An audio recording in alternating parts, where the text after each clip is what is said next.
Yo, like,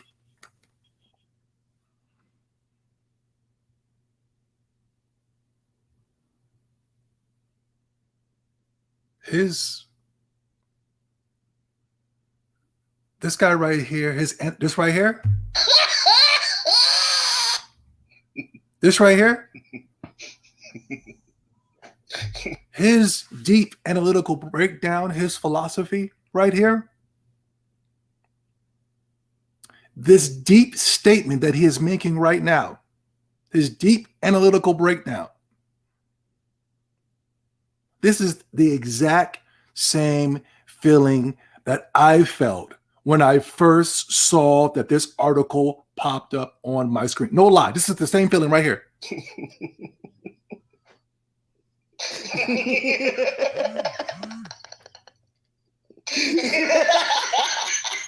I'm not lying to you. I saw that and I said, what is this?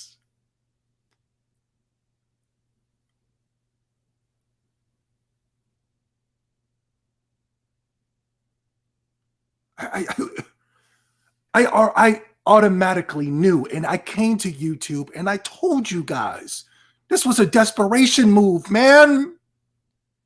Didn't I tell you guys this? Why is it when I say something, it's like, yo, man, yo, you trolling, man. Hey, yo, man, you trolling, man. Stop trolling. And now we have professional analyticals, analyzers that are coming out and they're telling you, man, this is a desperation move.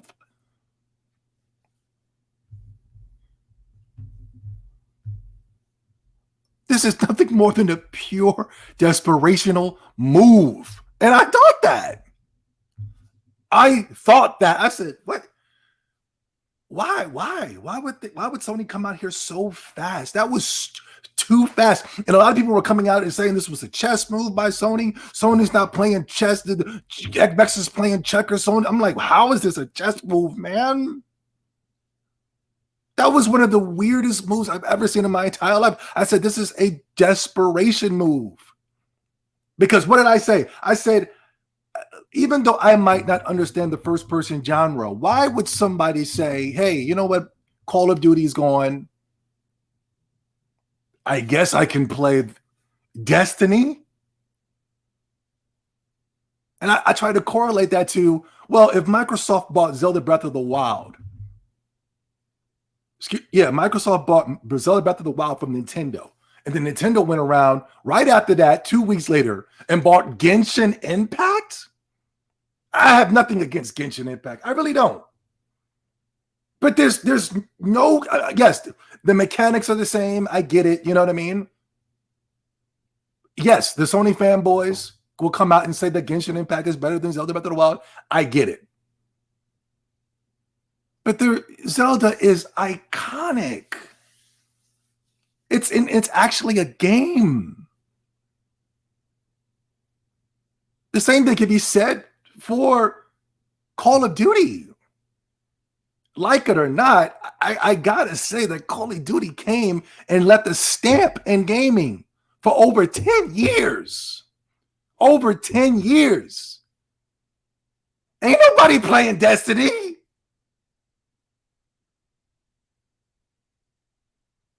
They did some type of live service. They did some type of update.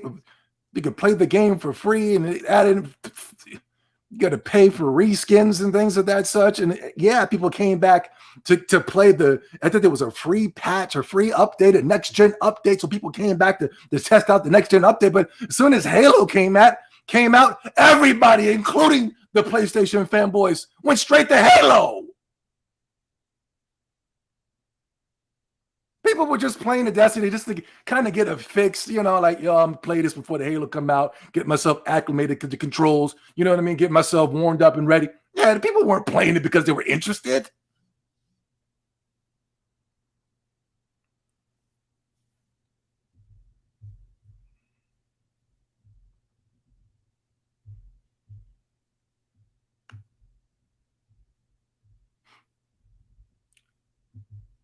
Oh, yeah, what's up, man? Sly, brother, how you doing? Django, how you doing? Luke and Lunker, they getting desperate. Yeah, dirty old man. This is what we said just a few days ago. But like, yo, even the gaming media was coming out and trying to say that this wasn't a desperation move. What you guys don't understand, man, is that these deals are 4 to 5 years in desperation. I can't get over this desperation. But listen, these deals are done within 4 to 5 years. You just understand how long these deals are done. It wasn't a desperation move. It wasn't. This deal has been going on for so long. You guys don't understand the intricacies. You guys are just stupid fanboys. You don't understand.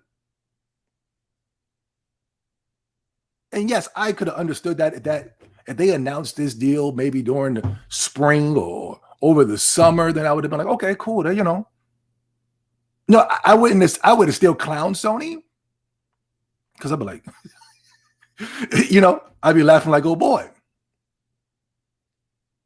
But still, I wouldn't think that it was I wouldn't think it was desperate or anything. But to do it literally 2 weeks after Microsoft announced one of the biggest acquisitions of all time that that the gaming media forgot about, it made it seem like the Bungie deal was so big. You notice that? Notice the gaming media has nothing to say when it pertains to Activision and Blizzard just being purchased. And then when Sony acquires Bungie, everybody's all of a sudden, the gaming media is so fascinated. Man, this is so fascinating. This is so interesting, man. What's so interesting about it? Yeah, it's fascinating and interesting, all right? I'm fascinated on how stupid Sony really is. It's interesting to me on how dumb Sony really is.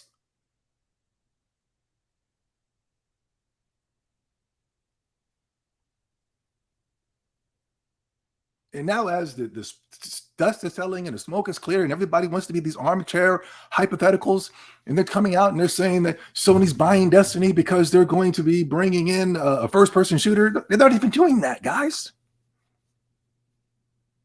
They want to create these, we're going to talk about it on the Xtendo podcast. They want to create, what do they call those live games? I don't know. Those little Genshin Impact Fortnite, these free-to-play games where you get in and they give you a piece of a game at first, knowing Sony the game's going to be a piece of crap, and then you got to wait 6, 7, 8 years down the line before the game actually starts getting fun. At launch is going to be terrible. You know what I mean? And they're going to have the gaming media there to hype it up, right?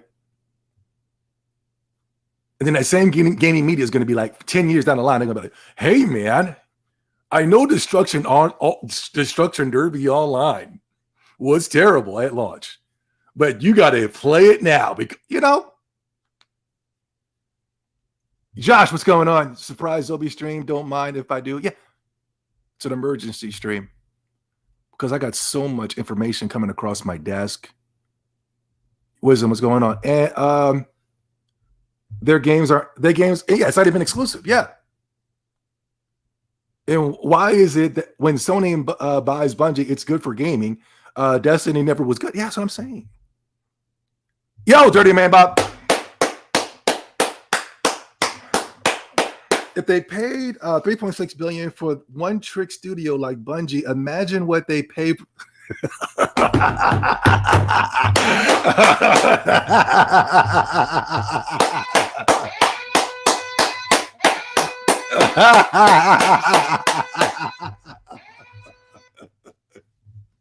That was a good one. Yo, Miggity Swiggity, what's up? How are you, Zobi? What's going on, man? I'm doing good, man. I can't complain whatsoever. Just got out of the gym, man, clanging and banging. I'm about to get ready to go see Spider-Man in a second. I think it starts at 9 o'clock. So I'm going to do like a late showing. Take a quick shower after this stream. Make my way on out to Spider-Man by myself. And see what the Spider-Man's all about, man. Give Sony my little money. I haven't gave Sony my money in so long. They might get a little piece of my change today. But anyway, where were we? Yeah, I thought this was a desperate move. I said this in my video just like 2 or 3 days ago. Even though the gaming media was trying to make it seem like it wasn't, like it was just so brilliant.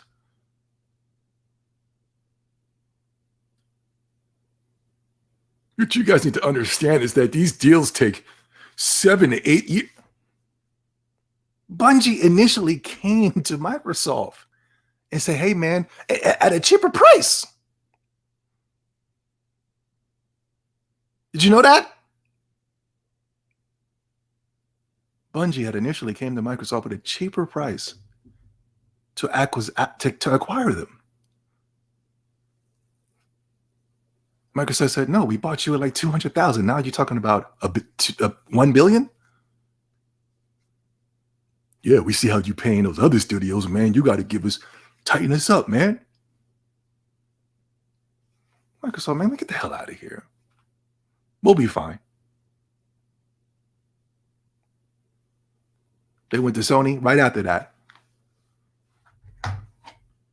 Hey, man, we're for sale. 3.6 billion. Sold.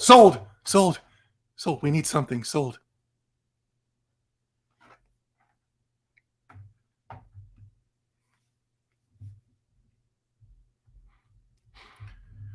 Xbox fanboys want Activision to revive Pitfall as a realistic Uncharted clone. Please don't listen to them. I didn't hear about that one. Analyst Michael Pachter says Sony vastly overpaid in desperation for Bungie. Michael Pachter, if you guys don't know, he's been around for a while now, and he had a couple of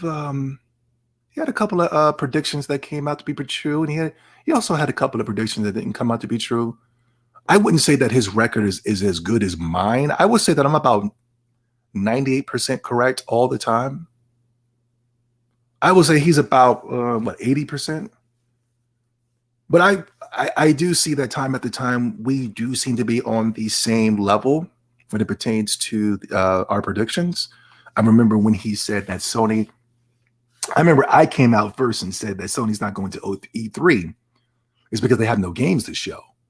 And he came right out and after that and said, Sony's not going to E3 because they have no games to show. And when I said it, it was trolling. But when Michael Pachter said it, it was the science, and it was philosophy. It was deep. Oh my God, how so deep. And as the years been going by, Sony hasn't been at E3. And as you can see, especially last year, they weren't there. And look what we had to get for the holiday season. We got nothing.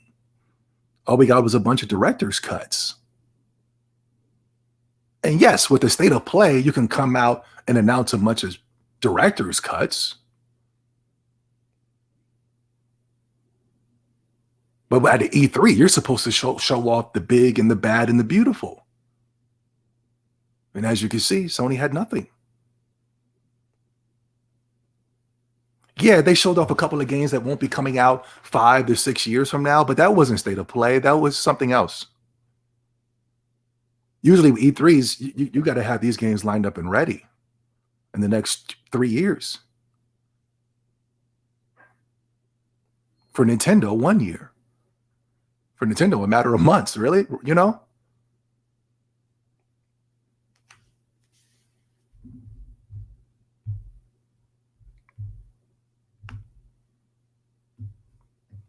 Wedbush, managing director of equity research, Michael Pachter on Sony's 3.6 billion Bungie deal. I think Sony vastly overpaid. I think this was a statement where we're not going to let Microsoft get ahead of us, so we'll just buy something out of desperation. But the thing is, Microsoft's not competing with you, Sony. Yes, I understand there's a console war on the internet. I understand there's a console war between the gaming media. But Microsoft, when they said they're not competing with Sony, and a lot of the Sony fanboys got extremely upset when Phil Spencer said that. But he's right. There is no competition with PlayStation. PlayStation is nowhere in the same vicinity when it pertains to Microsoft. I'm sorry. They don't have the buying power. It is not just about having the buying power. Nintendo came out today and said, we're not going to make any acquirements. I want to get on this on the X10 podcast, but I'm just going to give you guys a spoiler now. Nintendo came out and said, we're not acquiring anyone. Not unless we feel like this company fits our brand, fits our DNA. And I thought that was one of the hardest shots towards Sony I've ever seen in my entire life. That was a shotgun barrel to the chest. Because Sony's going out and just making random purchases that doesn't fit the DNA of PlayStation. PlayStation is taking everybody on a doozy, right? We don't know what the hell is going on over there. And that's the reason why I know that it's the end. It is pure confusion over there. First, they're saying they're going to focus on nothing but AAA games. Now they're saying the new blueprint is that we're going to focus on multi-platform. We're getting away from the consoles. And we're going to be making live play. What are those games called? Live action games or whatever you call them.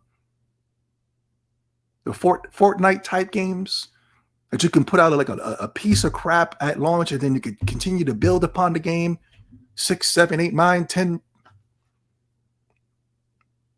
Sony does that. Sony will look and see what the competition is doing, and if they're successful at it, Sony believes that they can do it.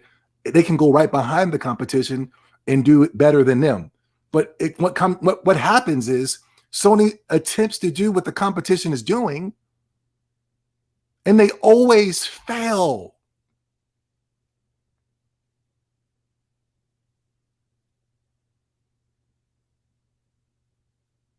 I remember with the PlayStation 3, they were trying to create the Xbox experience on the PlayStation 3.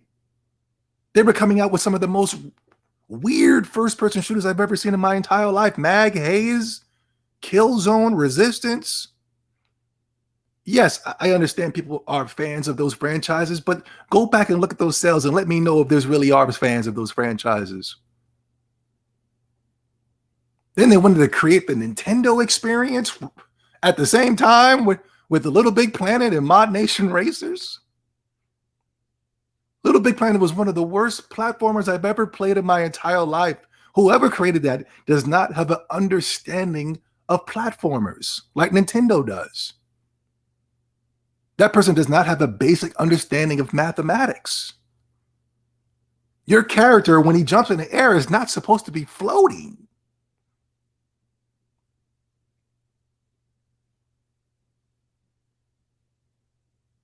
They'll see Nintendo come out with a handheld, even though I love PlayStation's handhelds, only because a lot of Japanese developers tend to support their handhelds, but they're not doing handhelds anymore, so.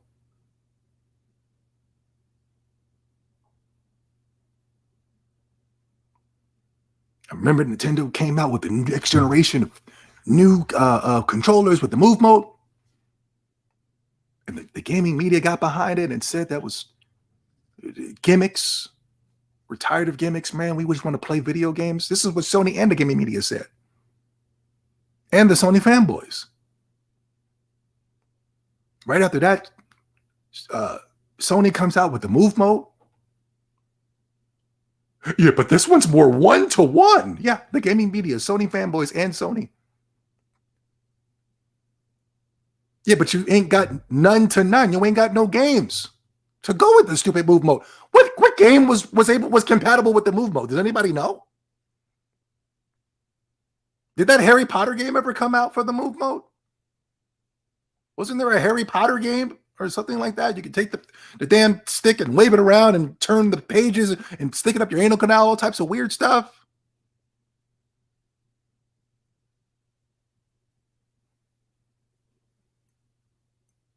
Yeah, Nintendo came out and came out with a shot towards PlayStation saying, we're only going to acquire studios that are going to fit the brand. If we really need to, if we see that, and I'm pretty sure a lot of these Japanese developers are going to come to Nintendo first. If there's any buzzing of, hey, you know what, Microsoft is coming at us, we want to come to you first and let you know, hey, you want to do something, or we about to go to Microsoft because Microsoft is paying big bucks that they will easily get back off of the PlayStation fanboys alone with Call of Duty. So that's what it sounded like, because Nintendo was like, yo, any of the developers that fit our brand out of desperation, we'll just go ahead and say, hey, not desperation, but if we need to, we'll go ahead and pull the trigger and bring these guys on board. I don't think they're going to be able to get the money that Microsoft is offering. Microsoft is willing to pull out the checks. Money means nothing to Microsoft whatsoever. The only thing that I respect Microsoft for is that they're not going out and they're just not making random purchases. I feel like everything that Microsoft has been buying has been on brand. In comparison to this Sony, you feel like when you turn on your PlayStation, you feel like you're stuck in some type of time warp. You don't know what dimension you're in. You don't know what's going on. There's so much confusion going on. And it's about to get even more confusing in the next 6 years.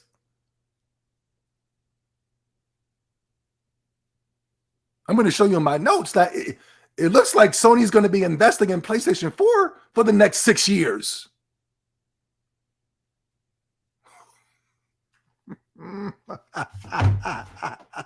Let me go to my chat room, man. I know they're breaking the science down there. Hold on, we got a donation, guys. We got a donation. Let's go up. Got it. Yeah, here we go. Can't wait to hear the media conspiracy theory 4D chess on Sony's grand strategy. Truckloads of red yarn currently in transit. Yeah. You know how the gaming media gets down. They're going to protect PlayStation as much as they can. This reminds me of the time when they were trying to protect the PlayStation 3 before Sony almost went out of business. That's a fact. You can Google it. Sony said we almost went out of business with the PlayStation 3 if it wasn't for the PlayStation 4.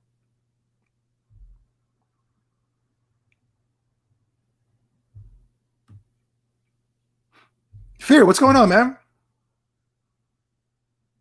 I'm interested too, but I'm not having high expectations. What's this? Yes,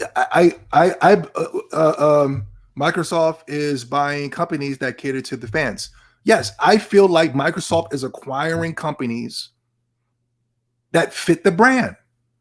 It's not like it's just a random purchase. When you see the purchase, you go, oh, okay, yeah, that works. I see that. If they acquired Sega, if they acquired Capcom and Konami, I wouldn't have a problem with that. It wouldn't bother me. No way, no how. I like Microsoft. I really do. They have done more positive for gaming than Sony has since the PlayStation. I never want to give PlayStation 2 its props, but I would say since the PlayStation 2. The DVD player, I give PlayStation its props for that, for having a DVD player, have gaming console and things that such. That was great. That was outstanding. I love my PlayStation 2 and my little DVD players. I used to watch Rush Hour 2 every day after school.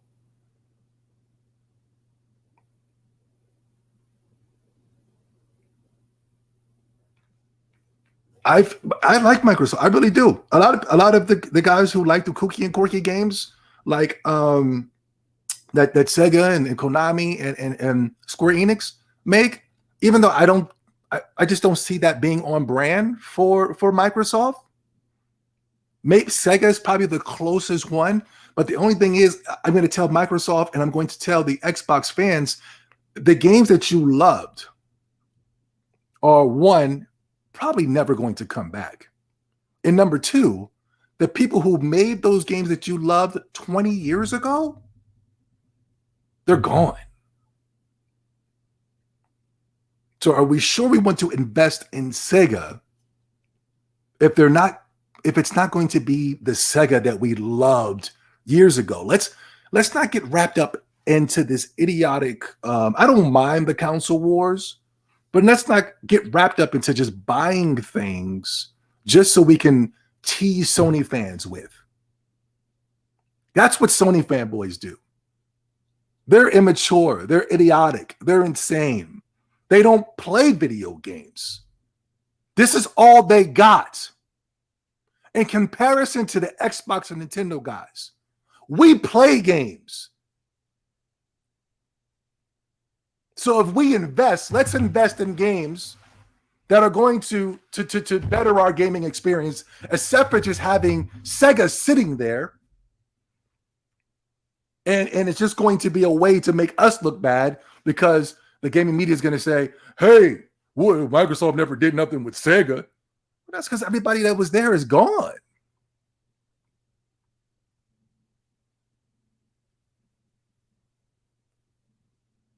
Even the Yakuza creator, he's out of here. Now I'm really curious to see. This is going to be really telling.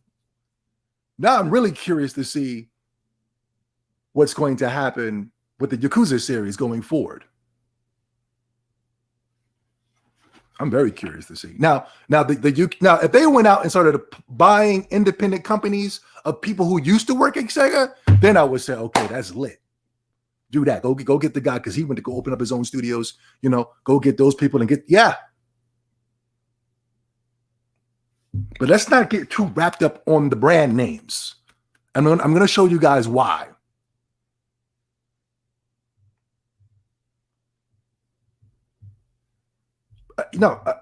Microsoft, but Dreamcast was 20 years ago, guys.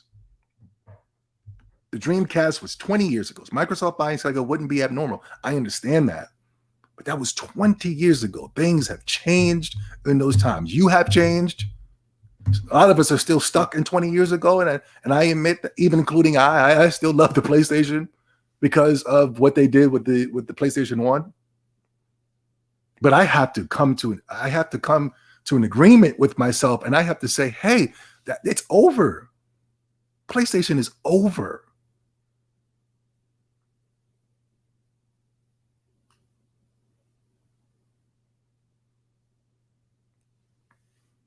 Yeah, 100 is here.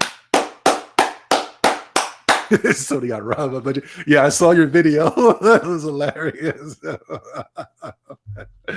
That's my dude. That's my dude. Oh, tomorrow I'm going to be on the podcast. I said I wasn't going to do podcasts, but I respect. His name is K Mega. I respect him. I met him a few years ago. A good man, a solid man.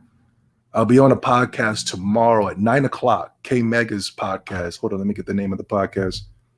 I apologize. What is it? GRG podcast. I will send the links out tomorrow. So to let you guys know when we get live, I need you guys to get in there and I need you guys to turn up. That's what I need y'all to do.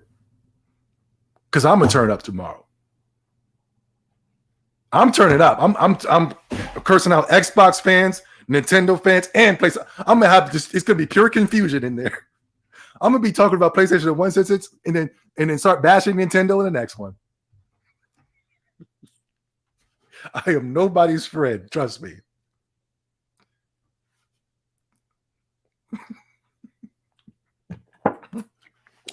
Yes, we'll be on the GRG podcast tomorrow. Yeah, we're turning up. I'm turning up. I'm turning my camera on it. If they allow cameras, I'm gonna take a a dump right on camera, guys. No lie. Let's get into it. We still didn't get into it. Is the new Shining Force real? No way. Really? Oh, shit, no. I missed it. Is the new Shining Force real? I don't know. Give me a link. Give me a link to that. Let me know. Yo, Mario, what's up, brother? Good to see you, man. Good to see you. Hold on. Let's get to the video. Boom. Here we go. Let's see what Michael Pachter has to say. It's a tiny deal, single-digit millions compared to multi-billion. Hold on, let me go back. Sorry. The times for Wordle, I think, is just a nice fit with crossword puzzle, and it's a tiny deal, single-digit millions compared to multi-billion for all the other ones. I think Microsoft has a vision and a strategy, and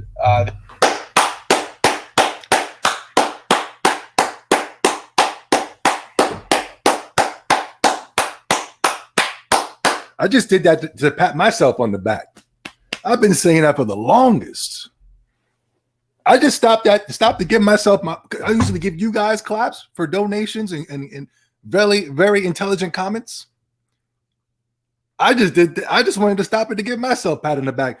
It feels like Microsoft has a vision. They have a 5-year plan. What is PlayStation's 5-year plan? It's all over the place. And can somebody please tell me, how did PlayStation go from all Japanese to all Caucasian people from other countries? How? Caucasian guys from all different Caucasian countries to somewhere in California. How did that happen?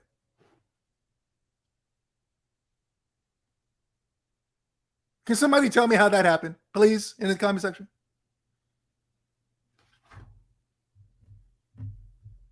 They made a bold statement with their acquisition of Activision, and it fits their strategy. I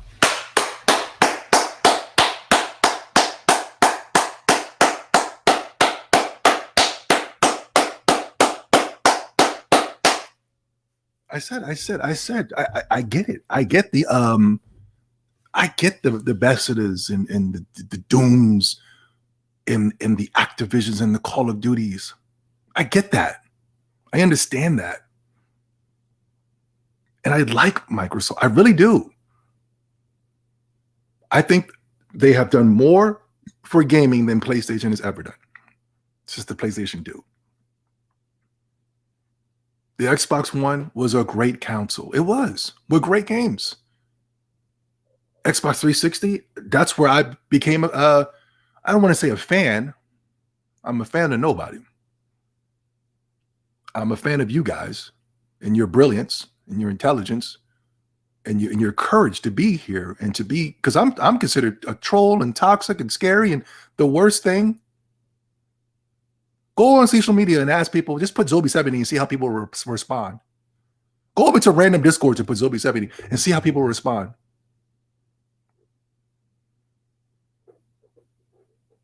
I know some people that I'm really close with, and they watching my videos. Yo, man, what are you doing watching him, man? And then my own friends denounce me. Oh no, it was an accident, man. The headline, he troll baited me, man. He clickbaited me. It was an accident. I didn't mean to be here, man. Sorry. They started apologizing. Sorry, man. Could you? I would. If somebody asked me, what am I doing watching this? I would have told them, like, if you don't, I would say some really grotesque things that I can't say on YouTube in 2022.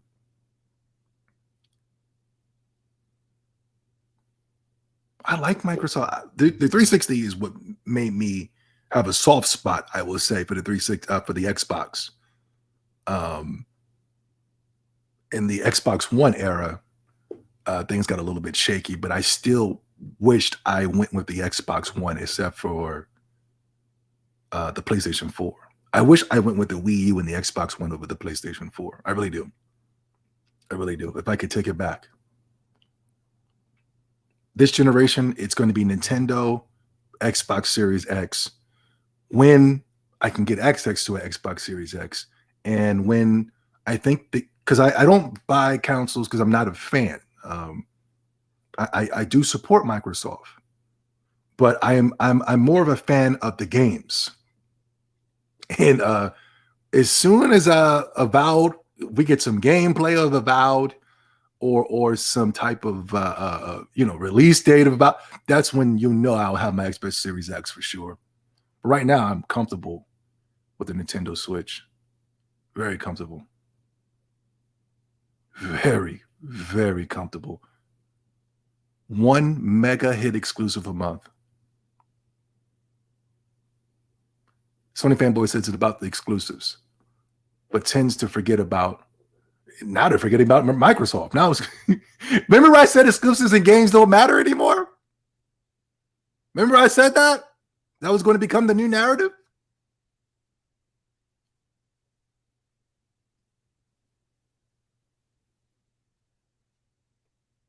Now it's who can acquire the most studios. Why are they doing that? They can't do that. It's about everything but playing video games with these Sony fanboys. Now they're focused on acquiring studios all goddamn day, creating fake rumors. Take this with a grain of salt, man. I like Microsoft. I really do. I think they do an exceptional job with games. And one of my favorite games of all time, but I don't think it's a rare IP, but I think they lost it. I did a video on it years ago. I was so mad. One of my favorite games, Viva Pinata. It's on the rare replay. I got that upstairs. Viva Pinata, I love that game so much. Anyway, I'm going somewhere else. But anyway, let's finish this. Everything to do with Metaverse is about $200 million in revenue. Hold on. Both done. Hold on. One of the two big. Hold on. Us and explained it very well when they did it, but we didn't. Hold on. And they made a bold statement with their acquisition of Activision, and it fits their strategy. Yeah. Take-Two surprised us, and explained it very well when they did it, but we didn't know that they wanted to be big in mobile, and they clearly do. And so they bought one of the two big public mobile companies, the other being Playtika. They paid up for it. And Sony, I think, just did a Me Too statement and said, we're not going to be left behind, so we'll buy Bungie. Me too. That's interesting. Why? I don't know why they got gassed up to do that. I wouldn't do that. I was just about to make a video saying, yo, Sony fanboys, chill. Stop gassing Sony up to be acquiring, man. What Sony should have done was create a lane for themselves. Sony should have kept their identity from 20 years ago, just same way Nintendo and Microsoft did.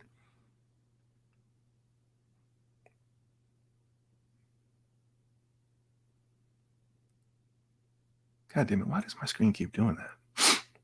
Nintendo and Microsoft was able to create a lane, a brand.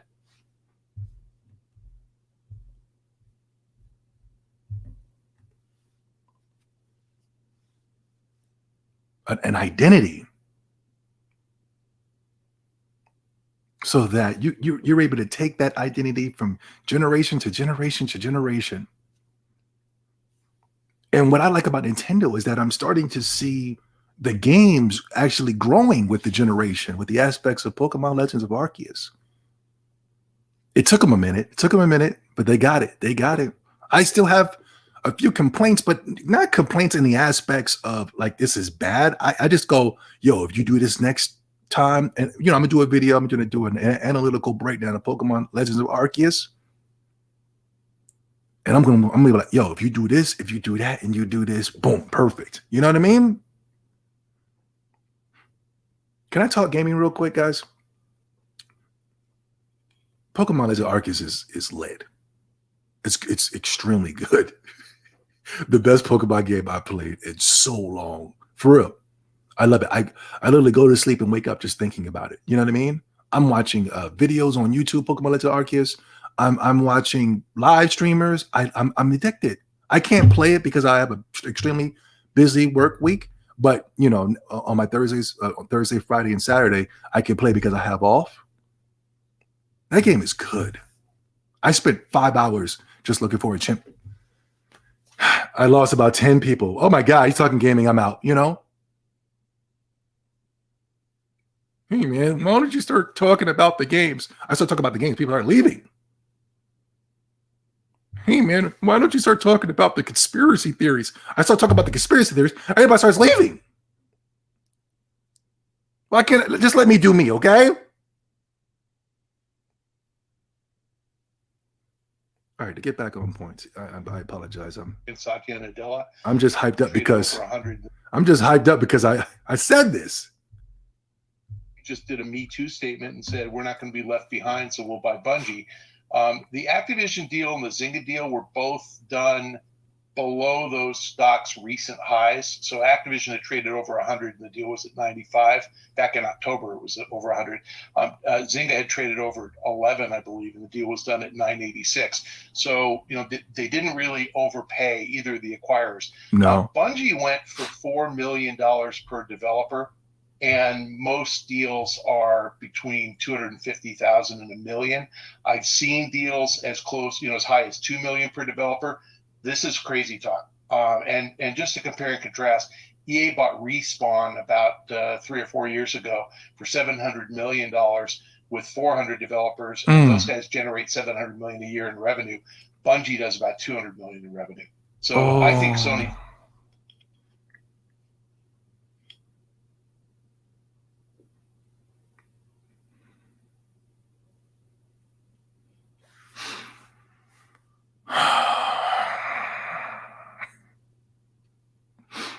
Blangie, where you at? Blangie, you there? Is Blangie there?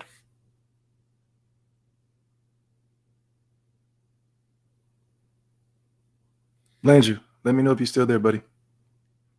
I need to talk to Blangie real quick. Yeah, there he is. Blangie. They overpaid. You're the only guy I can talk to about this, you know? They overpaid for a company that only makes $200 million in revenue. But they got rid of Japan Studios, brother. For this, they gave $3.6 billion, but they got rid of Japan freaking Studios, bro. Bro. They got rid of Japan Studios, but they overpaid $3.6 billion for a company that only makes $200 million?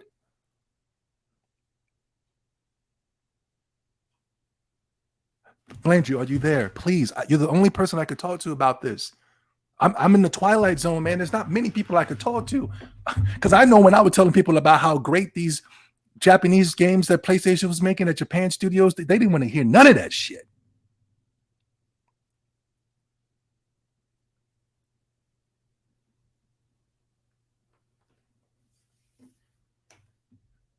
Yeah, it's sickening. They should have expanded Japan Studios. You could tell they had to cut corners in their games. You're the only guy I could talk to, man.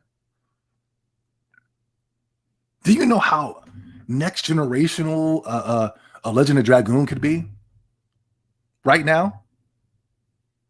Do you know how next generational like a Parappa Rapper? Parappa the Rapper would have been so lit right now, especially Japan. They would have loved that game. They love playing rhythm-based games. Rhythm-based games are popping in Japan right now, especially with like VTubers, Japanese VTubers and stuff like that. Do you know how I thought Parappa the Rapper was in Ungermanlani was way above their time during that time, and they were the first rhythm games to ever come to the States, thanks to PlayStation. But could you imagine a modern day Parappa the Rapper? Man, you know how to be the jingles and tunes we'd have been singing right now. We still stuck on kick punches all in the mind. We're still got old lyrics that are still trending till this day. One of my favorite is all right, we're here, just sitting in the car. I want you to know if we could get far. Step on the. I like that song so much. I say boom, boom, boom. You say bam, bam, bam. I like Unjammer Lammy the best, but Parappa the Rapper's got some dope freaking beats and rhymes, man. Gravity Rush could have had more attention, yeah. Those Ico games and it took whatchamacallit 100 years to make what was that terrible game that they made? Because Sony kept flim-flamming them. I remember he was pissed off with Sony. I think he had left, and then he came back to finish it. Remember? What was that stupid game? The Last Guardian? Microsoft already has a Japan Studios 2. The next move can happen. Just give Tango the cash. Last Guardian. Ooh, next generational Miggity Swiggity Gravity Rush. They had something in the right direction with Gravity Rush 2. Now, I didn't get a chance to really get my full hands wrapped around the controller and to play that bad boy yet, but what I saw was very impressive. It just, you know, it just didn't have the backing of Sony. None of those games did. Not only that, a lot of developers, you know, all they got is Square Enix now and maybe Capcom. I think Square Enix is out of here, though. I think they're done with PlayStation. They might have did some type of exclusive deal with Final Fantasy VII, but I think it's hurting them more than it's helping drastically. They need to do something. They need to do something to get away from PlayStation because it's not looking good. They got some new game coming out with some black girl. It looks horrible. The Avengers game cost them so much money, but it wasn't just the Avengers game. It was Final Fantasy VII as well, but they won't tell you that. Final Fantasy VII only did $5 million. This is supposed to be for the Extended podcast, but listen, we're just here, we're vibing, right? Final Fantasy VII only did $5 million on the PlayStation 4 and 5 combined. That's pathetic. Final Fantasy VII is the remake is something that we've all been asking for as RPG fans for years. And then we finally got it. And we were, what the frick is this?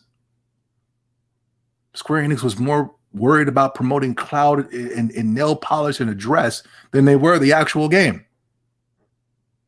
Square Enix and Sony.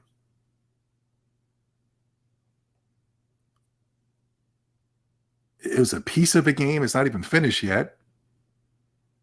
And the combat system is downright disrespectful.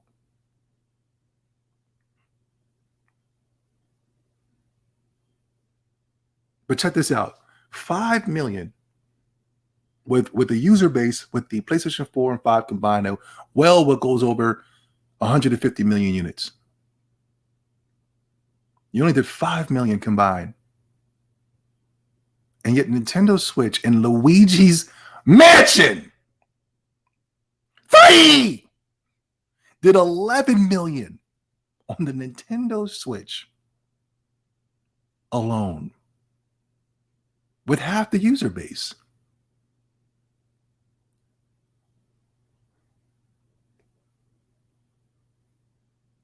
Something's not right. Something's not adding up, man. Square Enix is making better profit with Nintendo when it pertains to these smaller titles that I think Sony should go.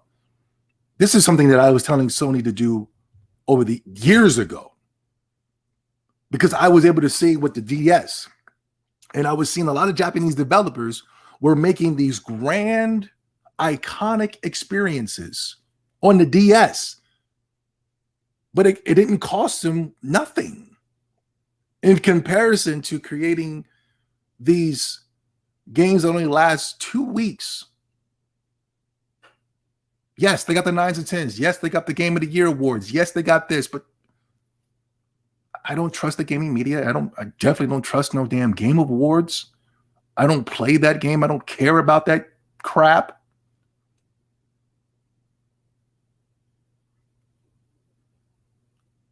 So I said, you know what? They need to do that. Sony needs to do that. They need to take smaller experiences and maybe you could put a little extra money into it and make it look real nice, and then, you know what I mean, and promote it, and you could do really well. That's what Nintendo did with the Nintendo Switch. Nintendo went to Square Enix and said, hey, you know what you got for, you know, cheaper, you give us a cheaper. They took the sprites from a damn Super Nintendo game and Octopath Travelers. Man, that don't cost that barely costs a nickel. And they were able, Square Enix was able to make hand over fist with Octopath Travelers because they didn't spend that much money. Same thing's going to happen to Project Triangle Strategies that comes out not too long from now. Bravery Default.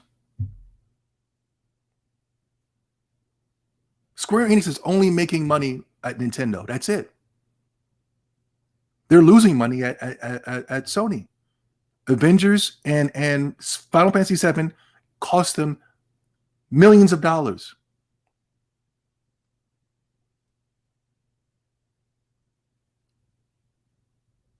My bad. And to get back on point, they paid $3.6 billion for a company that only makes $200 million.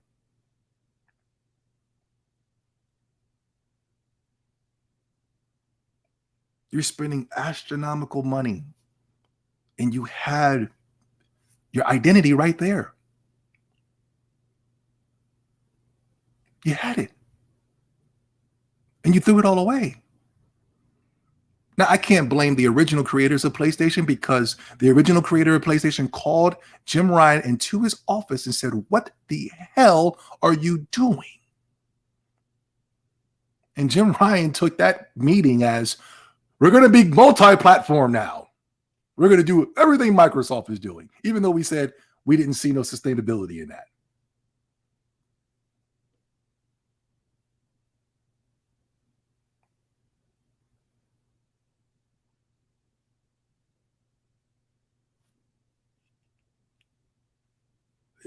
Destiny being multi-platform or not means absolutely nothing.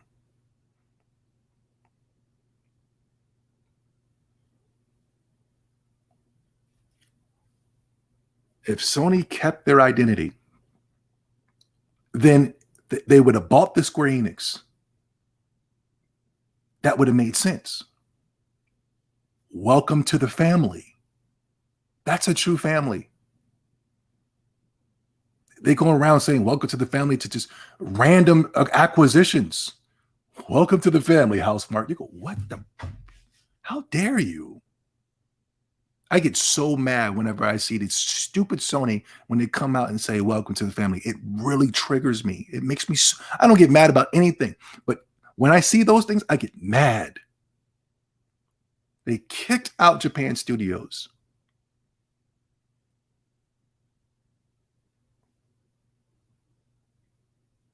Welcome to the family. I'm like, what? Right? Am I the only one that wigs out when I see that?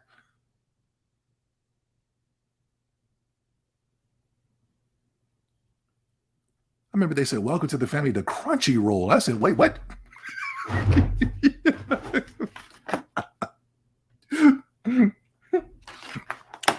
$3.6 billion wasted. Yeah. Then, yeah, buying Square Enix, welcome to the family. That makes sense. You add in, you're going to be getting that raw PlayStation 1 experience. To a degree, PlayStation 2. You got the Japanese games from Sony. Japan studios and you come in and you bring those Square Enix games like they did back in the day with the PS1, my God, it would have made sense. Then you bring in the Konamis, right?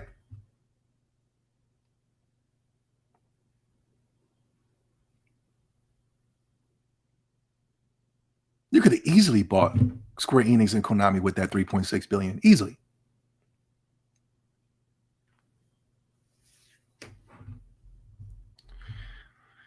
My apologies. We need to finish this video off, God. But this guy, he's saying such facts. The Activision deal and the Zynga deal were both done below those stocks' recent highs. So Activision had traded over 100, and the deal was at 95. Back in October, it was at over 100.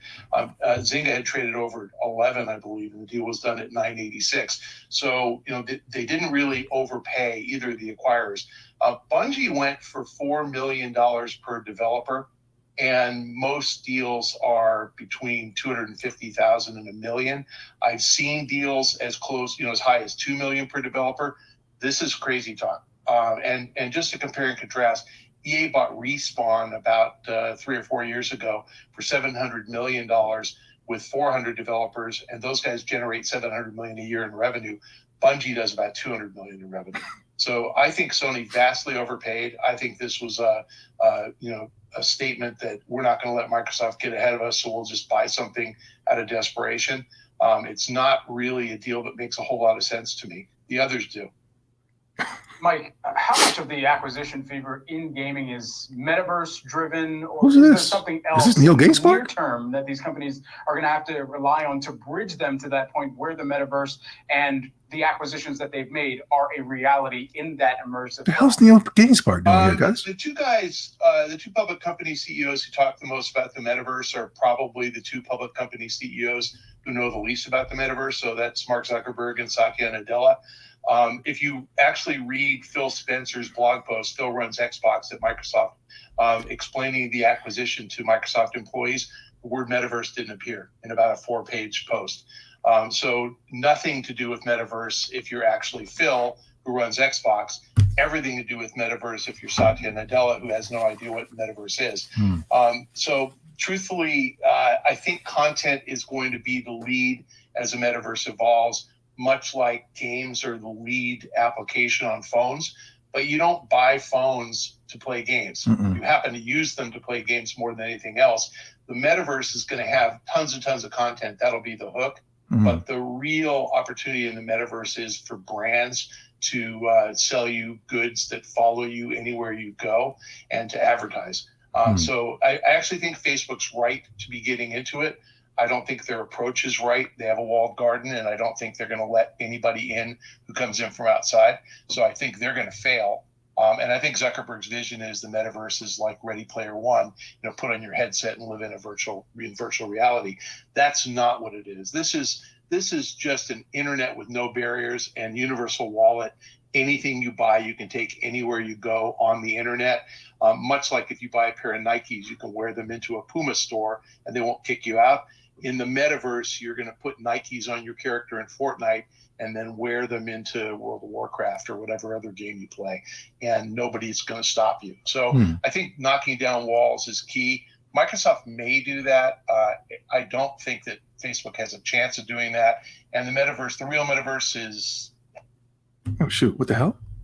I was actually interested. Hold on. It's just a nice fit with I don't know why. A Puma store, and I think that Facebook has a chance of doing that. And I don't know why my computer's been doing that with StreamYards lately. Facebook has a chance of doing that. And the metaverse, the real metaverse, is half a decade to a decade away. So, Michael, I'm wondering, if not Microsoft and potentially not Facebook Meta, who do you think is best positioned right now to be taking the right approach to growing and becoming a leader in metaverse gaming? Sony. Okay, aside from pundits, Matthew Ball being a pundit who is easily the smartest guy on the planet on metaverse, the two company CEOs who know the most about the metaverse are Tim Sweeney at privately held Epic Games. They make Fortnite and they have the Unreal Engine. And he really is smarter than everybody else combined. And John Riccatello at Unity. I think those two guys, because they make game engines, are going to provide the toolkit for creators to actually build a metaverse. And I think that you'll get a Unity store module put in. You'll get a Unity Getty Images like repository for NFTs. It could be on the blockchain, maybe elsewhere. But Unity is going to tell game creators, build in anything you want to make portable anywhere. We'll provide the storefront, the universal wallet, the ability to license your creations or to sell them. And so Unity and Epic win. Epic isn't public yet. When it goes public, I think your viewers should strongly consider buying it. And Unity, I just added to our best ideas list. I love that stock. It's fascinating because I don't have any idea what the NFTs and Metaverse and Bitcoin and all those other things that are happening that they got planned for the 10 years from now in 2030. But it is extremely fascinating.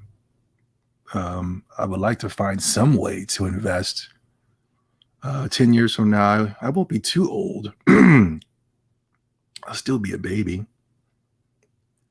So it's not like I'll just be some old weirdo babbling on the mic. I'm already a, whatever weirdo on the mic, but still.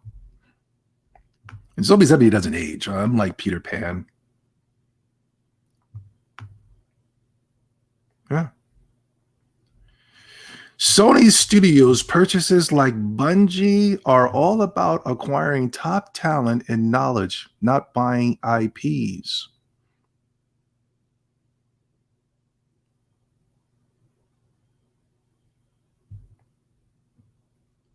That's a lot of damn money for some talent and knowledge. I can get talent and knowledge at the library. Sony is spending $1.2 billion. Can y'all see this? Hold on. Yeah, y'all can see it. Metaverse sounds great. I know, man, but I think now is the time to get locked in before, right now is going to be, Metaverse is going to be easy, and Bitcoin and all of that, and NFTs. It's going to be like how everything is. It's like it's usually easy at first, and then the corporations and the politicians are going to get into it. Then it's going to become extremely hard. When YouTube first started, it was a free for all. You could do whatever you want on YouTube, and YouTube would have no restrictions, no rules, no guidelines, and it popped YouTube off. And then a lot of advertisers started coming in because of the work that we did on YouTube in the past 10 years. And the corporations are asking for drastic censorships.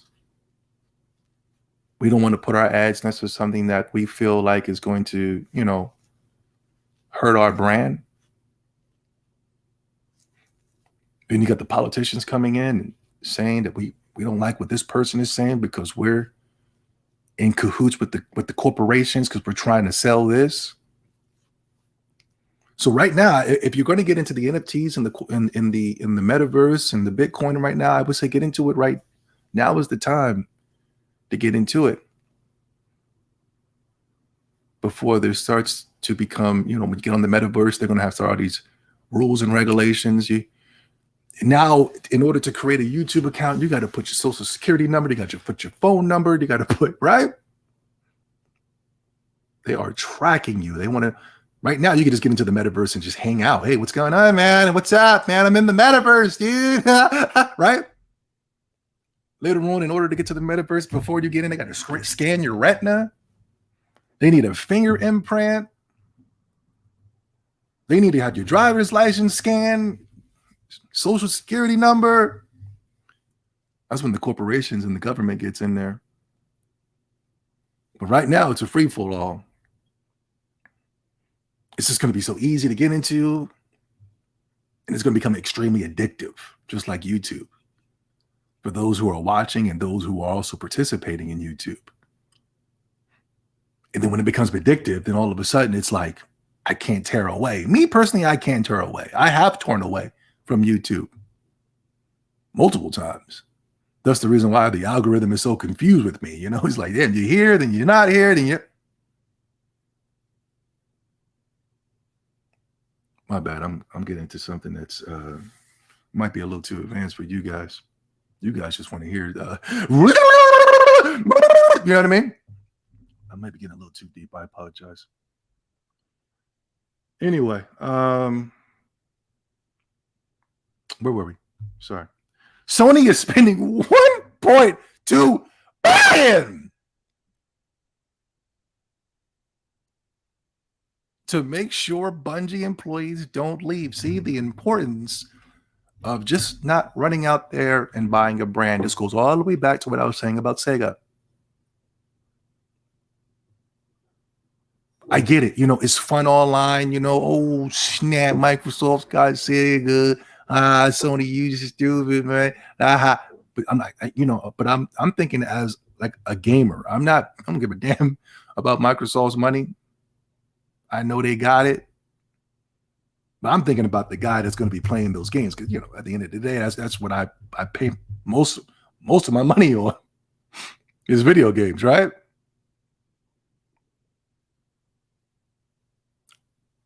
I can only imagine how much money I have spent going all the way back to the Super Nintendo, all the way to now. I can only imagine. They got all my money. If I saved that money from all the games that I bought over the years, I would have a Ferrari, 3 houses, 2 or 3 wives, right? 2 or 3 wives and a girlfriend. And she'd be the youngest of all of them. She'd be 18 years old. Yeah, you know, I want to have some fun while I'm on. Okay, you got Sega. Okay, cool. And then I hop on and then I'm like, you know, here you go, Yakuza, the Yakuza series. You'd be like, huh? Okay, cool. All right, yeah, man. You know, Yakuza not made by the original creators. Here you go. Oh, you know, I mean, you know, Microsoft does good work when it pertains to the games. There is a sign of quality, not quality and so PlayStation quality. I don't know what the hell that slogan means. I'm talking about there's a sense of, hey, Microsoft can make a game that's quality enough to last forever, you know? In comparison to the Sony, ain't nobody gonna go back and play Uncharted 2. Nobody's gonna go back and play Uncharted 3. Nobody's gonna go back and play Uncharted 4, Uncharted 1. Nobody's gonna go back and play Last of Us 2. Nobody's gonna go back to play Last of Us 1. Nobody's gonna go back. That's why they got to remaster The Last of Us 1 so you can play that stupid game again. Nobody's going back to play Ghost of Tsushima. Nobody's going back to play Death Stranding. Nobody's going back to play Dreams. Nobody's going back to play Little Big Planet. Nobody's going back to play Mountain Age Racers. None of them. Nobody. Meanwhile, Microsoft, you're going to go back to play Halo 1. You're going to go back to play Halo 2. You're going to go back to play Gears of War 1.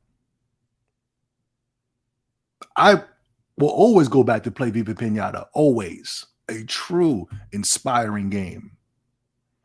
There's a game that will become the Game Pass later on called Slime Ranchers. If Slime Rancher, I believe, is on Game Pass for free, but Slime Rancher 2 is going to be on Game Pass as well when that launches. And Slime Rancher is lit. And when I was playing Slime Rancher, it was giving me Viva Pinata vibes. And then I went to the creator's page and he said, yo, my inspiration for Slime Rancher came from Viva Pinata. And I said, oh, I knew it. I was playing Slime Rancher on stream and the Sony fanboys came in there and they were so mad and they were cursing me out. What are you playing, man? This is stupid, man. What's this stupid crap? I'm like, I'll be trying to put y'all up on games, man. If you see me playing something and you have no idea what the hell I'm playing, get interested, get focused, get locked in, man. It might not be hot now, but Monster Hunter, when I was hopping that up, nobody cared about.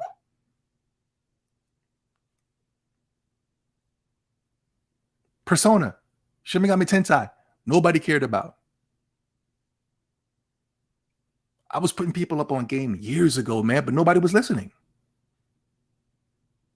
All those games that you're enjoying on the Nintendo Switch currently right now, I was playing those on the DS, 3DS.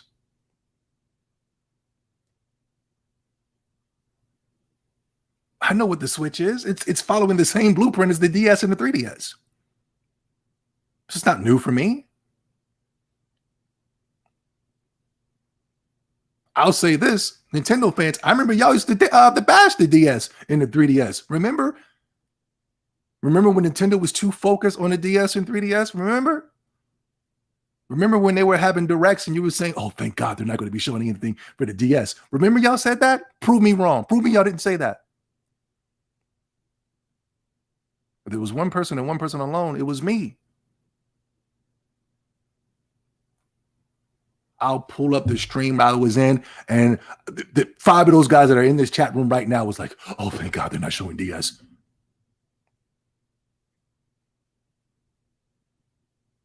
Am I wrong?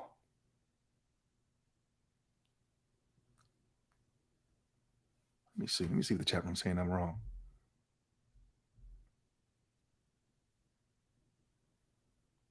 Yeah.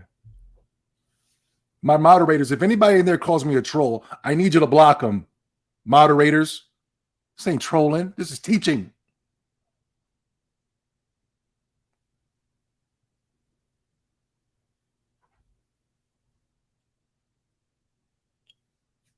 Some people that say that this is hate speech.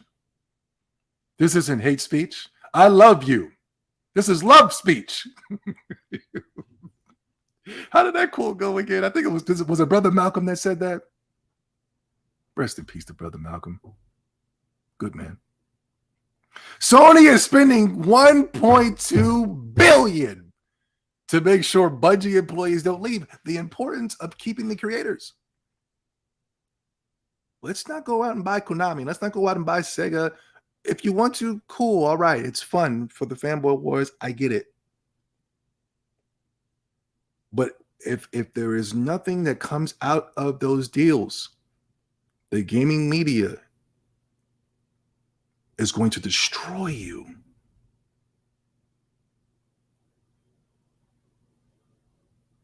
All because you chose to get behind something that you shouldn't have got behind of due to idol worshiping and brand loyalty.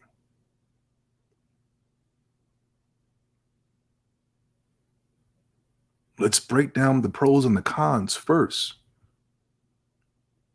Sony had to pay Bungie $1 billion so that they wouldn't leave because there might have been murmurs of, hey, let's get the hell out of here. This is a sinking ship. Let's go to Microsoft. And Sony said, please don't go. I'll give you $1 billion. You can have the money that we were going to use on Japan studios here. I don't even think Japan studios needed that much money, to be honest with you. Here, $1 billion so you could stay. That means they were planning to leave.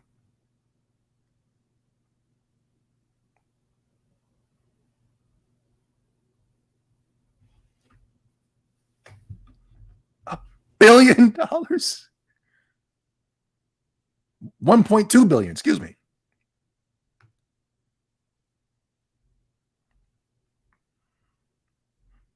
Back to Hunter. I saw what this guy looks like. He usually has this little cartoon animation. I don't want to get too crazy. I don't want to. Let's not talk too crazy. YouTube's different now. I'll just say, I'll just say this, You guys know. This came across my desk. I'm not sure if we can take this with a grain of salt. I don't know.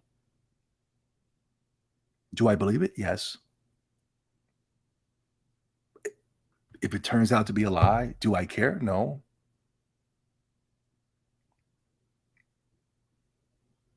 Does Sony have more money than this? Something just came across my desk. I believe Blandrew had posted in the Discord where it was saying that Sony had $10 billion all of a sudden. Excuse me.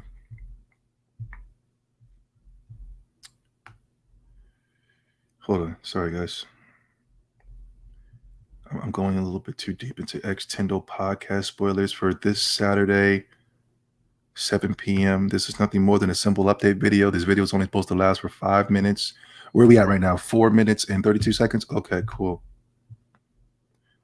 Yeah, we'll say that for the Extendo podcast. Yo, I just saw a gamer in the chat room. Hold on, let me acknowledge that gamer real quick. Punishment, what's up, man? I remember when Samus Returns got a ton of hate because it was a 3DS game. Listen. I knew Punishment was a real gamer, yo. I rocks with Punishment real hard, man. That dude's a beast. Man. Game best was I. Yeah, man. I feel the same way. But I bought a couple of Game Boy Advance games for the Wii U. And that graphical engine that the Game Boy Advance used, that graphical engine is the same engine that company always used.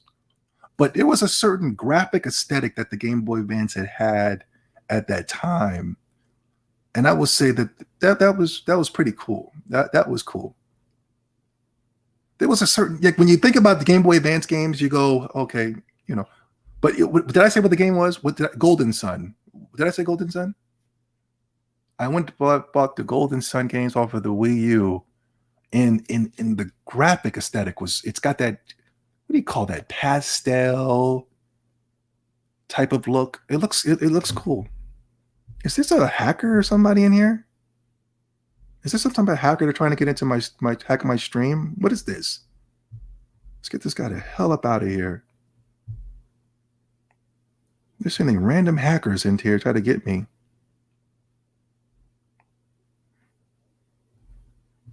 Did y'all just catch that hacker? Sony just sent a hacker in here, guys. Did y'all see that? Oh my, yeah, it's getting real. We're starting to make some moves, guys. We're starting to grow. We're starting to get bigger. They're coming for us. There was a random hacker from Reboot up in here trying to get us.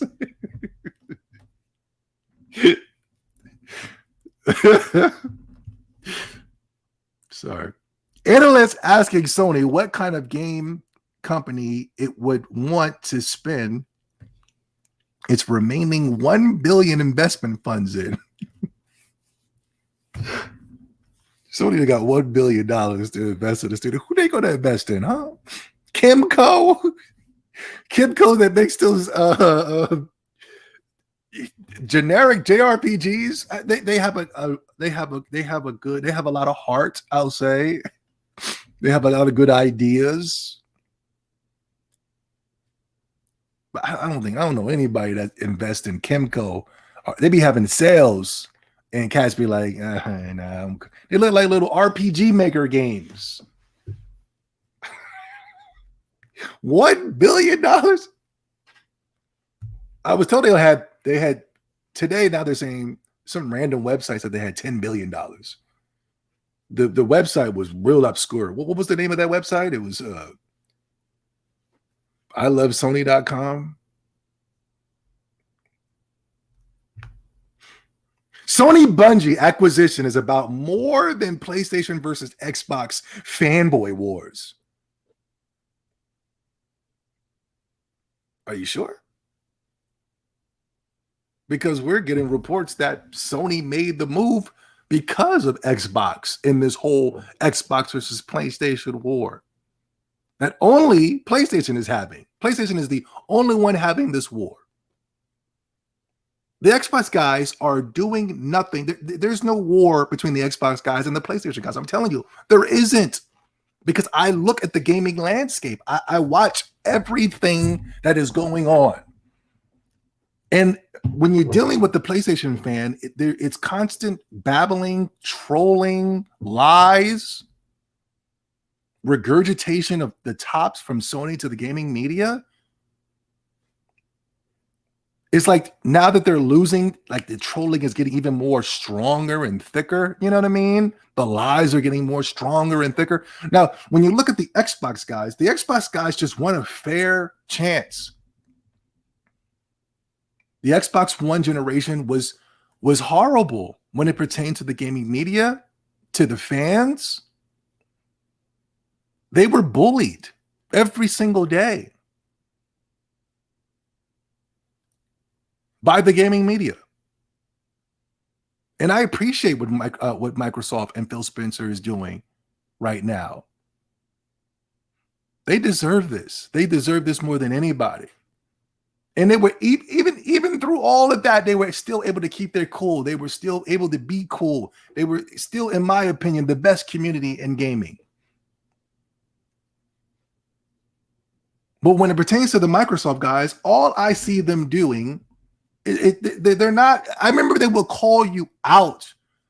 They were calling people out for going too far with the trolling. The Sony fanboys were making their way over to the Xbox side, and then they say, "Hey, man, we don't do that here, man. I get it. You like Game Pass. You're having fun with Halo and Forza, but chill, man. Now you're wearing the Xbox hat, but chill. We don't do that here, man. That's what Sony fanboys do. If you want to go over there and troll and cause a toxic environment, go over there, man." I saw an Xbox guy. This guy right here did it. This guy right here did it. Old school G. He did it. I respect him for that. I remember I went up into the I went up, you know me, I'm the fly in the ointment. I just want to come in and cause chaos. That's it. I'm the Joker. I'm the Heath Ledger Joker. You know, I'm the trickster. I'm Pan. I'm Peter Pan. I'm coming in to cause problems. I went up in one of these little chat rooms. I try not to go into any of them, but I went into one. It was last year or so. I went up in there and I started saying, I said, yo, because they were complaining that the PlayStation fanboys were racist and they were this and that. And they allowed me to get on the microphone, which they shouldn't have. And I got on the mic and I said, you know what? Maybe we need to be racist. Maybe we need to start being racist and attacking, you know? And they nope. I'm sorry, Zoe. No, yeah. They cut me off as they should. They cut me off right away and said, nope, sorry, Zoe, no, we can't. We don't do that here now.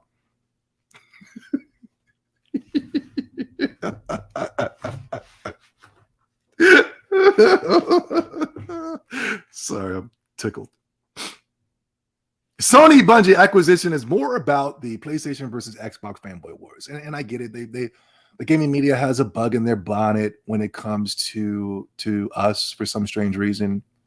They realize that we have more power than they do now because they've been trolling for so long, and people are just not listening to them anymore. Man, look at the Xbox and the Nintendo sales compared to the PlayStation sales. People don't care. All this money that they're putting in to promote these games and all this other stuff and free copies that IGN, and thank you IGN for the review copy. And people are still not buying these games because we can't believe these guys. First of all, they're strange. Have you ever looked at some of these people? You're terrified just looking at them. I can't look at them longer than 2 minutes. I get scared. Yeah. They need people like me with charisma and swagger and a little bit of insanity. I can sell a game, can't I? I sold those Naruto Storm games and Dragon Ball Z. Remember? May I ask Xbox community why they think Sony overpaid for Bungie? See, now this is Wakanda. Remember Wakanda? We used to do an episode on him every week. The Black Panthers' powers have been stripped away. There's a big war going on right now with African Americans and Africans. Have you guys seen this? I'm watching all of the these little clips. I'm in all the rooms listening to the to the war going on right now, man. A great battle. I'm not saying I want to go to war with my African brothers like that. Nah, you know. I'm not saying that. I'm just saying it's very interesting. Are you guys keeping up to date with that? It's real out here. I didn't know Africans hate us that much. The things that they're saying. They claim they hate us because when we were kids, we called them African booty scratchers. I said, dang, that's a little stupid.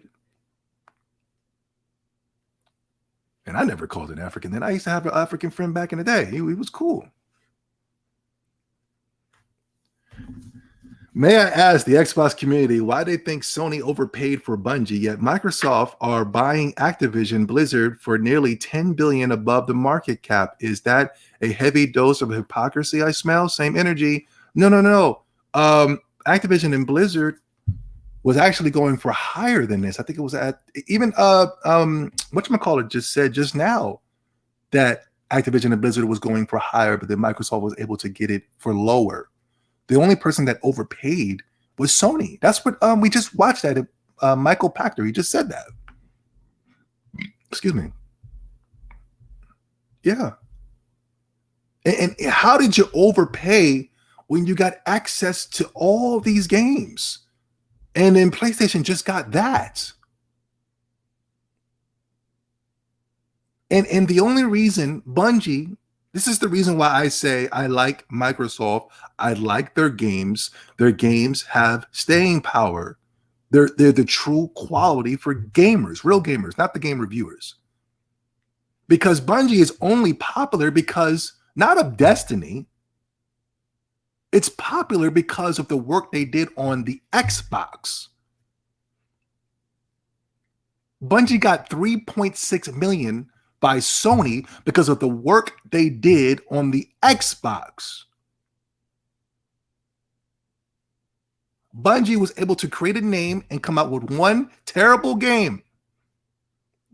Okay, not terrible, mediocre game because of Xbox.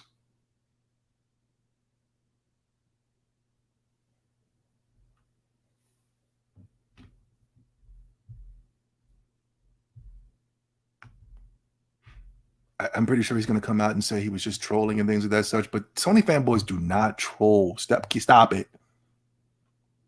They are not. When you see some outrageous and outlandish thing coming from their little Twitter pages and their mouths, they are not trolling. They are dead serious.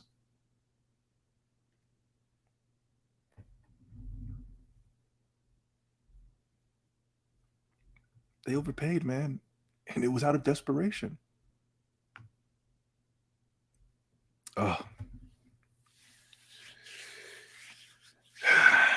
I gotta watch what I say.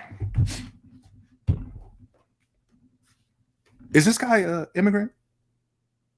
I don't know this guy very much. The real J Dub. I don't know. I know he's taking shots at me though. All of them have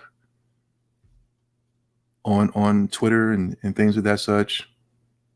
Am I mad about that? Absolutely not. I expect you to take shots. I'm actually offended if you're not taking shots at me. You know what I mean? I'm offended. I'm like, what the frick? What's going on? Why is nobody, you know what I mean? Has it ever happened? No. Constantly. I think once a day somebody's issuing threats, right? Warrants. I got a warrant one time. Hate speech. I never get called a racial terms though. You know, that's one misconception here on the internet. I've never been treated. I've been treated worse by people of color than I have my Caucasian brothers. Now, this isn't a black channel, even though I am African American and proud. This is definitely not some type of black channel where we just sit here and we go, yo, yo, yo, you trying to keep it real for the streets and stuff like that. This is not that channel. But I never got any type of really crazy racial hate speech. It's always coming from the immigrant class. Blacks, Puerto Ricans, Hispanics, you know, the ones that they tell you that it's your ally because we're the part of the color class and the minority class, you know? They're the ones that hate you the most. Is he an immigrant, guys? Let me go to the chat room. Where's he from? Nobody knows? I saw this, and he got on the air after the acquisition deal, and he was he's excited and he's pumped up. He has to be immigrant. Look at that shirt. Immigrants tend to wear shirts that have all types of weird emblems and things of that such. You'd be like, what shirt is that, man? You got a Mercedes shirt emblem, and then there's a Geico emblem, and then there's you'd be like, then there's a Qualtrics symbol. They have immigrants seem to wear really wacky shirts like that with all types of emblems. Go back and watch Coming to America. And with the Eddie Murphy character, he was playing the African. They wanted to blend in with the Americans, so they went out and they bought all this crazy looking memorabilia. And let me see if I can find that picture real quick.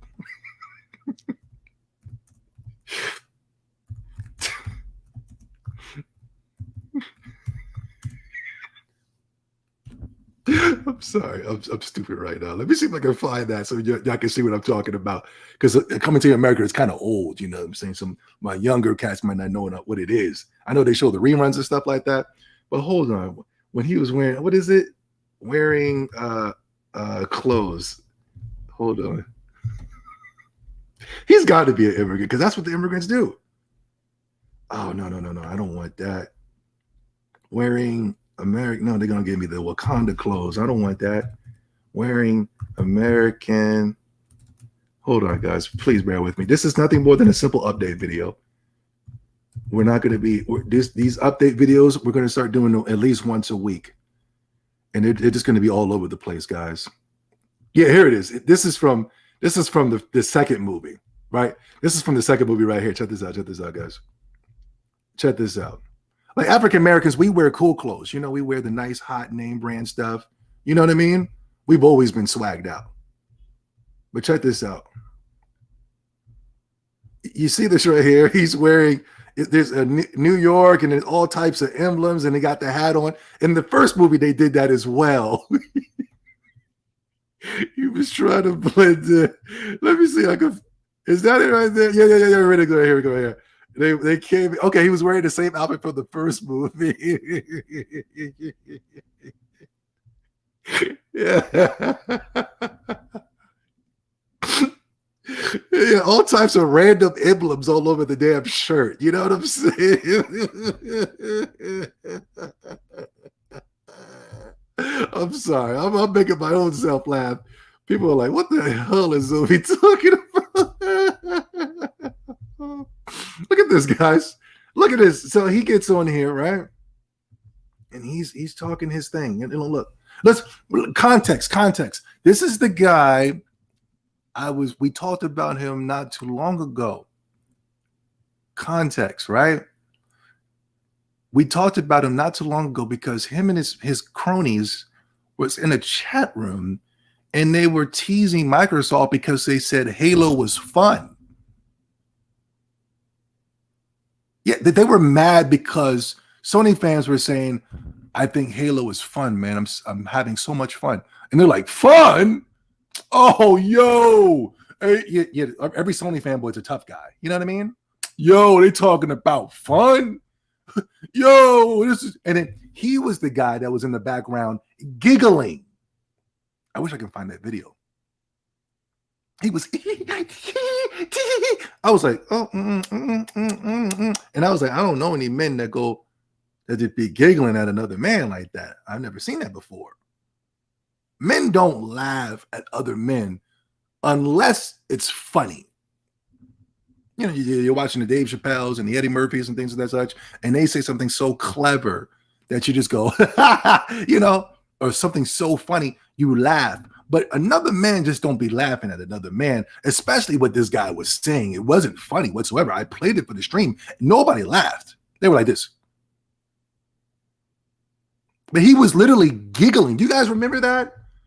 When we did that stream not too long ago? Oh God, there's another hacker in here. Look at this. Where are these hackers coming from?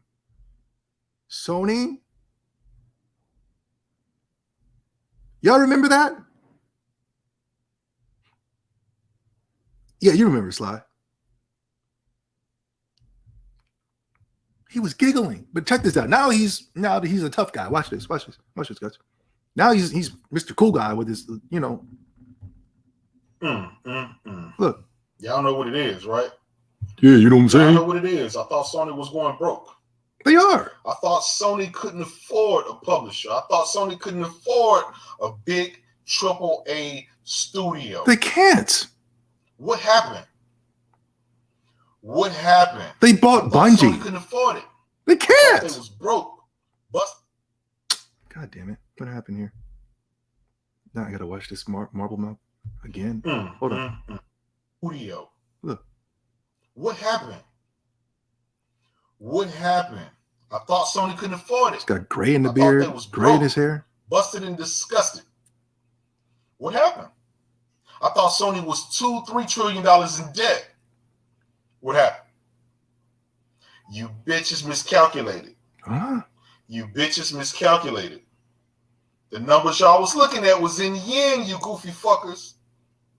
The numbers was in yen. Boy, Sony buys Bungie. God damn. God damn. We're going to talk about it. We're going to talk about it. I'm going to go live in a bit. These are the people you're watching? You guys are watching these people.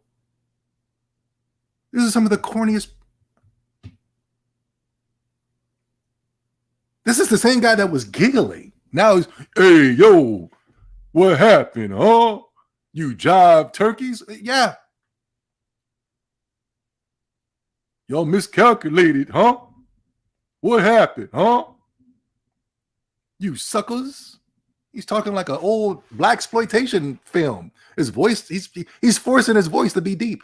Unlike Zombie 70, where it's a natural deep, you know? Hey, man, say, Jack, y'all done miscalculated. No, we didn't. It wasn't in yen. It wasn't in zenny. It was in dollars. And Sony cannot afford to pay $3.6 billion for Destiny. That's too much money. Just because somebody can buy something doesn't mean they can afford it. I know plenty of people that are out here buying things even though they can't afford it.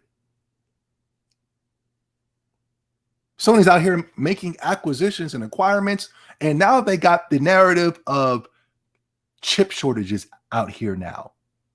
And you're about to see even less consoles on the market, even though we were promised to see more.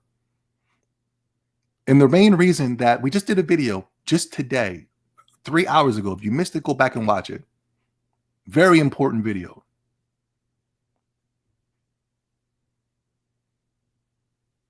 But Sony is so deep in debt that I don't think it has anything to do with chip shortages. I just don't think they can afford to make consoles.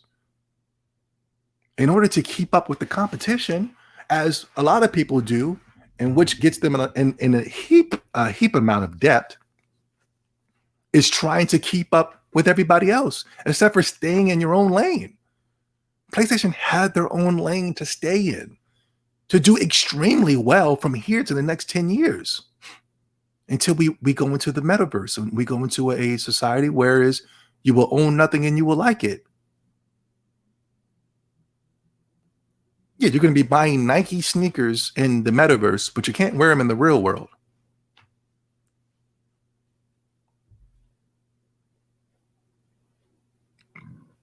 And those Nike sneakers are going to cost the same amount of money as they cost in the real world.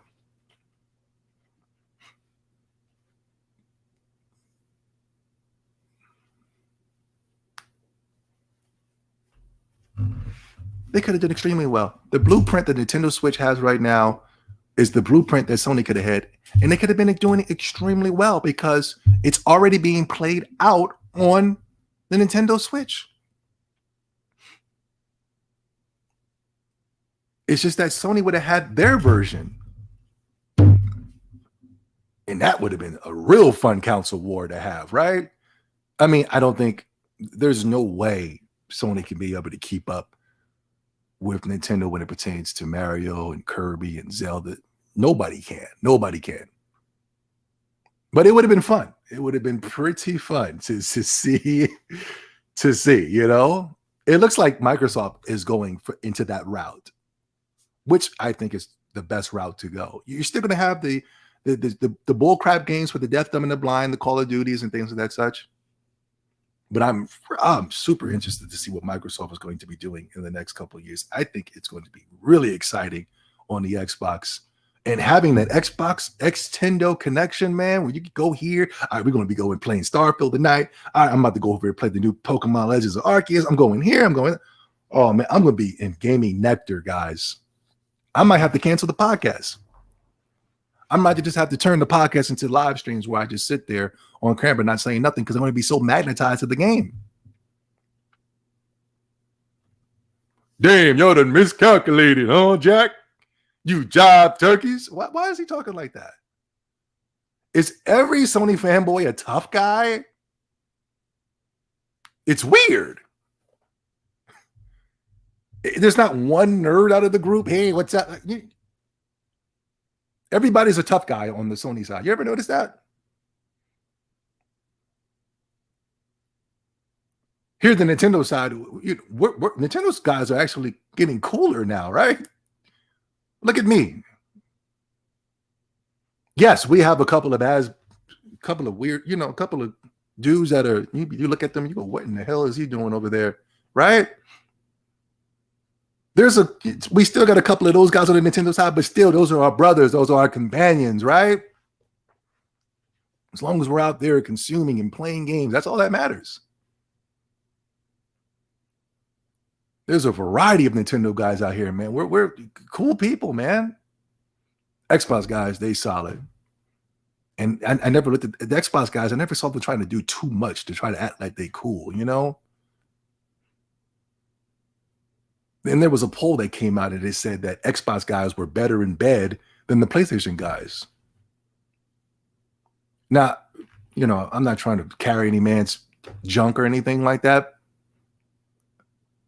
But me personally, I'm not working a sweat up in the bedroom. I'm sorry. That's disrespectful. I'm doing all the work. Don't you know I'm the ultimate man? You need to get over here, right?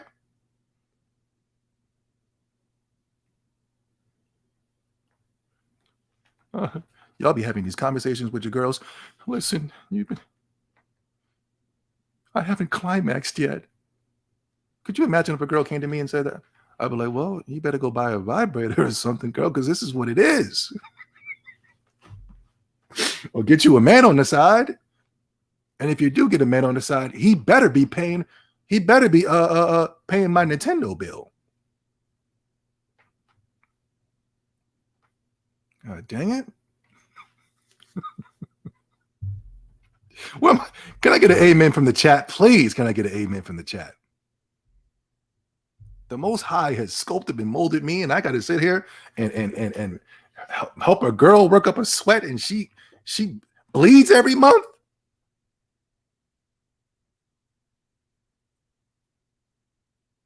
Hey, suckers, you done miscalculated, you jive turkeys.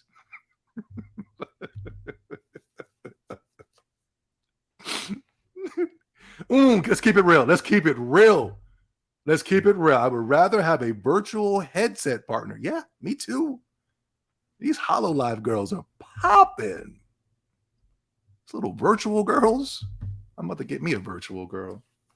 A cyberkinetic, some type of Ghost in the Shell type of girl in here.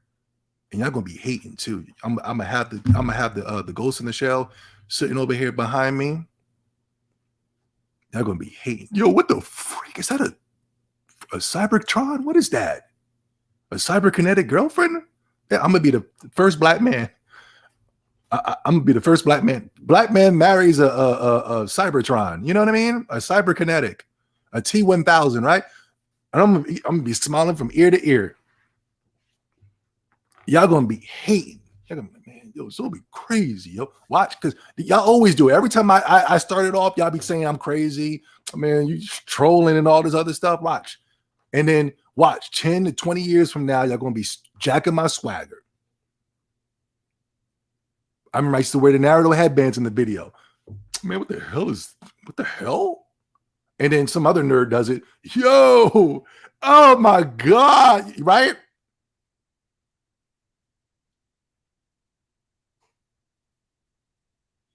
I was talking about the JRPGs back in the day. Oh my God, Japanese games, JRPG. Cass was like, what the hell is this dude talking about? What? Now everybody's like, yo, man, did y'all get that new Shin Megami Tensei? Oh my god, yo. I'm gonna have me a cyberkinetic girlfriend right here in the back. While I'm doing my videos, doing my rants. They're gonna be like, yo, what in the frick is that? The only way that it's going to stop the hate, though, watch, this is what's going to stop the hate. Check this out. She's going to come rolling into the living room with a plate of cookies because the damn I'm gonna have the damn Cybertron connected program to cook. And then that's when y'all gonna get interested. Hey, wait a minute, hold on. Now I gotta get me one of those things now. Yeah. The thing is gonna roll into the with a batch of cookies. Y'all gonna be like, damn, I gotta get me one of those bad boys. Yo, I'm hungry as hell right now. That's all it takes is some food for men, right? Men are simple. I told my sister that. I said, we're simple, Samantha. Excuse me, yeah, I didn't say her name. We're simple, sis. You ain't gonna go out and do all these elaborate things that you can do with the woman. The woman, you got to do all type of. You got to keep her entertained at all times, right? You got to go water snorkeling with the woman. You got to go skydiving with the woman. You got to go running with the zebras and the elephants with the woman. You got to go every day. It has to be something exciting for the woman in order to keep her entertained. That's the reason why she gravitates to the bad boy. The bad boy is exciting. There's shootouts, there's drug dealings going on, there's fights, the cops. All every day is an excitement, is a thrill.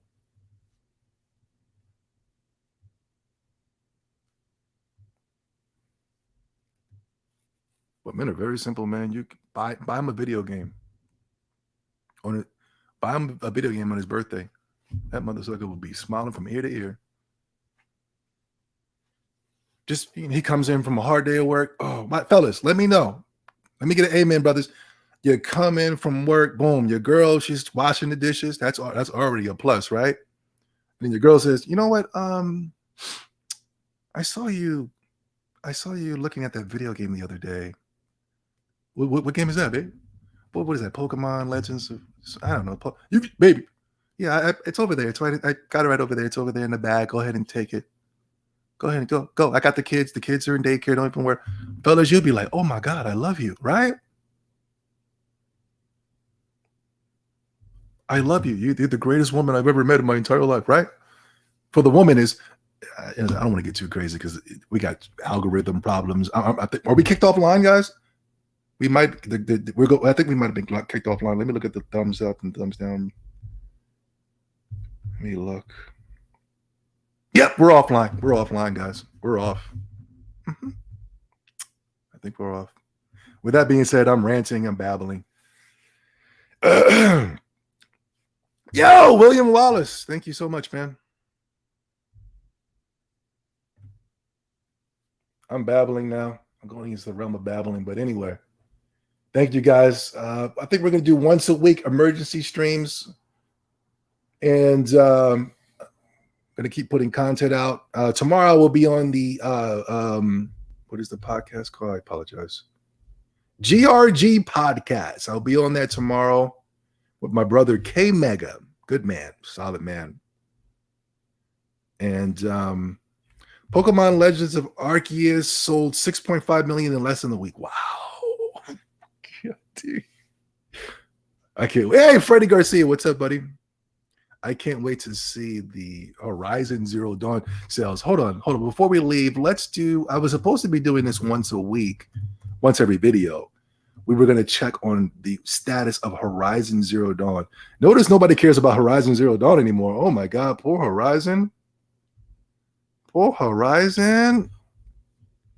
Hold on, guys. Let me take you guys with me. Then we can leave. I'll let you guys get back to your thing. I got to go see the Spider-Man. I think I missed it, so I'm going to take it to Twitch and go play some Pokemon. Or probably Pokemon or Demon Slayer. Demon Slayer is coming to the Switch, guys. I'm going to promote that. I'm gonna do some type of promotion for the Demon Slayer Switch.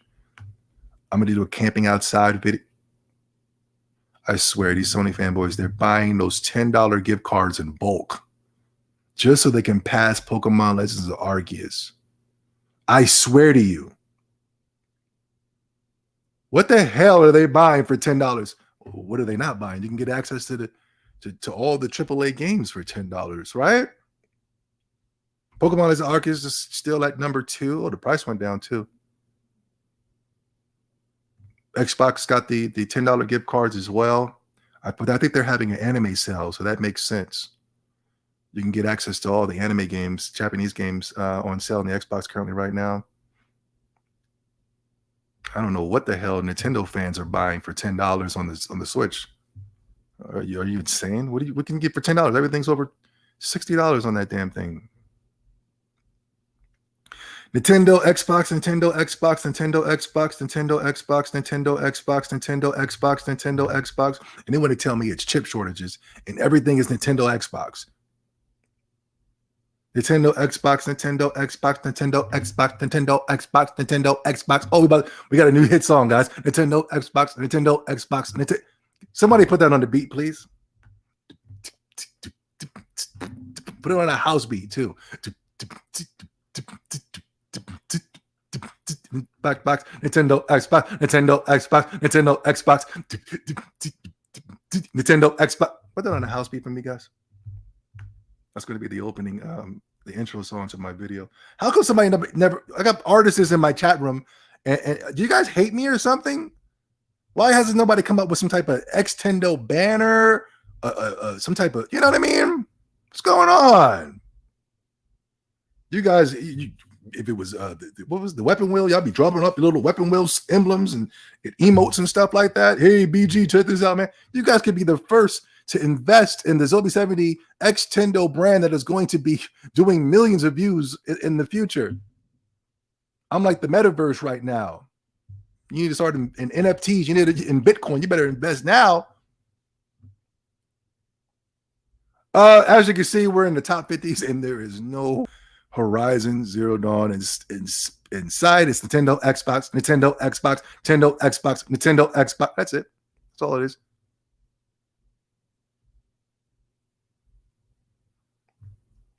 Top 50. Horizon Forbidden West will be coming out in a matter of weeks. Elden Ring made it. How the hell did green and pink Joy-Cons beat Horizon Forbidden West? Here we go. Horizon Forbidden West at 66. 666. And this is the PS4 version. Oh my God.